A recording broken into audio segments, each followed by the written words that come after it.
வணக்கம். வாங்க இன்னைக்கு நம்ம வீட்டில் தீபாவளி ஸ்பெஷல் பாதுஷா எப்படி செய்யறதுன்னு பார்க்கலாம்.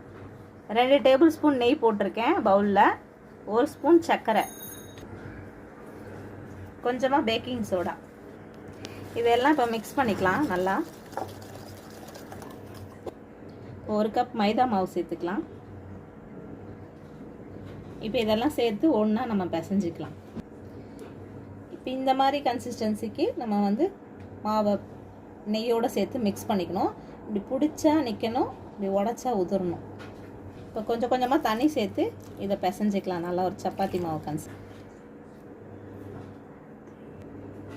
இது மாதிரி எல்லாம் ஒன்றா சேர்ந்து டைட்டாக பிசைஞ்சு வச்சுக்கலாம். ஒரு 1/2 hour ஊற வச்சுட்டு அதுக்கப்புறம் நம்ம சர்க்கரை பாகு ரெடி பண்ணிக்கலாம். அதுக்குள்ளே 3/4 கப்பு சர்க்கரை, 1/2 கப்பு தண்ணி ஊற்றிருக்கேன். சுகர் சிரப் நல்லா கொதிக்க ஆரம்பிச்சிருச்சு. இப்போது 1 ஸ்பூன் ரோஸ் எசன்ஸ் விட்டுக்கிறேன்.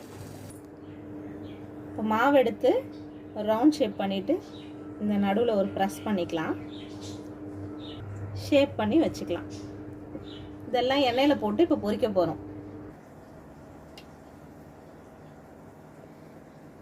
எண்ணெய் லோ ஃப்ளேமில் தான் இருக்கணும். இப்போ ஒன்று ஒன்றா நம்ம போட்டுக்கலாம்.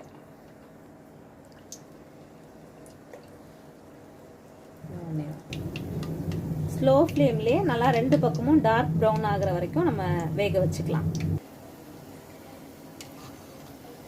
இது மாதிரி கோல்டன் ப்ரௌன் ஆனோடனே நம்ம எடுத்துடலாம். பொரிச்ச பாதுஷாலாம் நம்ம இப்போ சர்க்கரை பாகில் போட போகிறோம். சுகர் பாகில் நம்ம பாதுஷா பொரிச்சு வச்ச பாதுஷாவை சேர்த்துக்கலாம். அவ்வளோதான், ரெடி ஆயிடுச்சு நம்மளுடைய பாதுஷா. அவ்வளோதான், ரெடி ஆயிடுச்சு நம்மளுடைய சூப்பர் சாஃப்ட் பாதுஷா. நீங்களும் உங்கள் வீட்டில் இந்த தீபாவளிக்கு செஞ்சு சாப்பிடுங்க. என்னோட சேனல் பிடிச்சிருந்ததுன்னா சப்ஸ்கிரைப் பண்ணுங்கள்.